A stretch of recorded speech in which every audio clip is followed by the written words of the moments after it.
Welcome to our family. আশা করি সবাই খুব ভালো আছো। গুড ইভিনিং ফ্রেন্ডস, আমি দীপাশ্রী। আজকে প্রথমবার ক্যামেরার সামনে এলাম। আর এতদিন তো তোমরা ব্যাকগ্রাউন্ডে আমার কথা শুনেছো, কিন্তু প্রথমবারের জন্য তোমাদের সামনে এসে খুব ভালো লাগছে।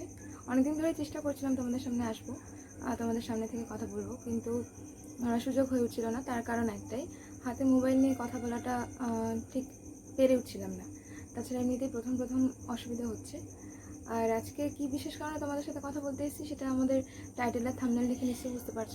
গত কয়েকদিনের ভিডিও তোমাদের কেমন লেগেছে জানি না, যদি ভালো লাগে তাও কমেন্ট করে জানাবে, আর যদি খারাপ লাগে সেটাও কমেন্ট করে জানাবে। আর আগামী দিনগুলোতে চেষ্টা করব তোমাদের জন্য ভালো ভিডিও বানানোর। বিশেষ কারণে আজকে তোমাদের জন্য কোনো ভিডিও বানাতে পারিনি, তাই ভাবলাম মা যেটা বানিয়েছে দুপুরে খাওয়ার জন্য সেটা শেয়ার করি, আর মাকে কি কিনে দিয়েছি ভিডিও বানানোর জন্য সেটা তোমাদের সাথে শেয়ার করি। দেখে তো বুঝতেই পারছো এটা অ্যামাজন থেকে নেওয়া হয়েছে। সকালে এটা আসার পরে আমি একবার চেক করে দেখেছিলাম ঠিকঠাক আছে কিনা, কারণ ট্রাইপড আমি ফার্স্ট টাইম কিনলাম। অর্ডার করার সময় যদিও ভাবছিলাম যে এত সস্তায় ট্রাইপড নেওয়াটা ঠিক হবে না, কিন্তু প্রথমবার যেহেতু তাই সস্তারটাই নিতে হলো। আর এটা তোমাদের সঙ্গে শেয়ার করতেই হতো, কারণ তোমাদের জন্যই নেওয়া।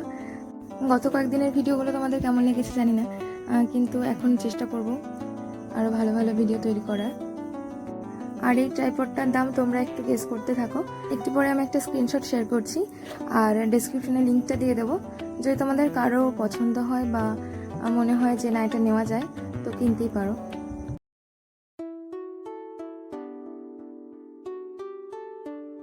দেখো এটার দাম মাত্র 349 টাকা।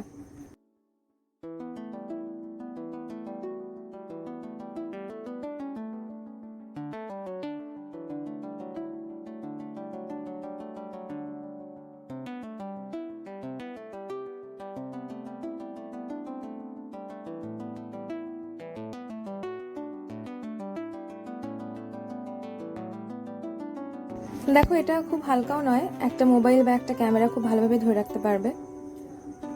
যদিও এই ধরনের জিনিস সম্বন্ধে আমার কোনো আইডিয়া নেই, তাও বলছি এটা অ্যালুমিনিয়ামের আর এটার 4টে লেগ রয়েছে, মানে এটার হাইট প্রায় 1 মিটার মতো। আর দেখো 360 ডিগ্রি এটাকে ঘোরানো যায়, আর এটাকে ইচ্ছে মতো আপ ডাউনও করা যায়। আর যেহেতু এটা অ্যালুমিনিয়ামের তাই অনেকটাই হালকা, তুমি এটা হাতে নিয়ে ছবিও তুলতে পারো বা ভিডিও করতে পারো। এই ট্রাইপডটা তোমাদের কেমন লাগলো সেটা কমেন্ট করে জানিও। আর এখন দেখে নাও দুপুরে মা স্পেশাল কি বানিয়েছিল।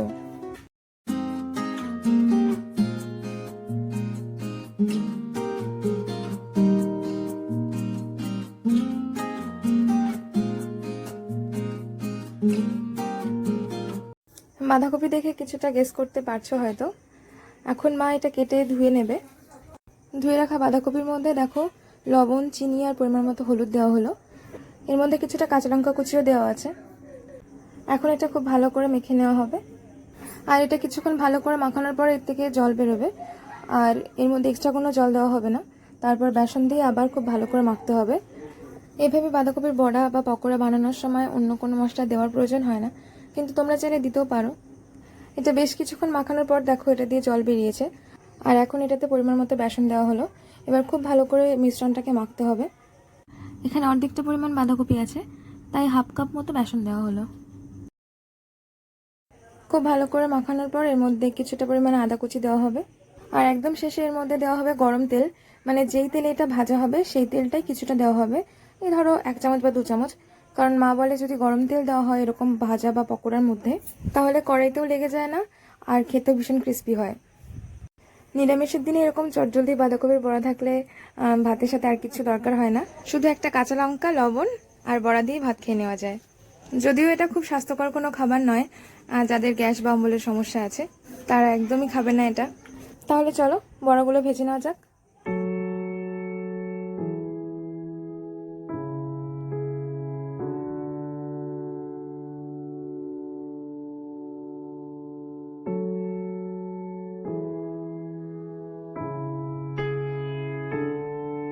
আর দেখো যেহেতু গরম তেল দেওয়া হয়েছিল তাই একটা বড়াও কিন্তু একটা বড়ার সাথে লেগে যায়নি বা কড়াইতে লেগে যায়নি।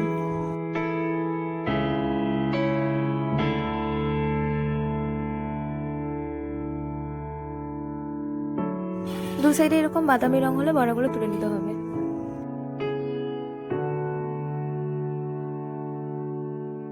রেডি হয়ে গেছে ক্রিস্পি বাঁধাকপির বড়া। কেমন লাগলো জানিও সবাই।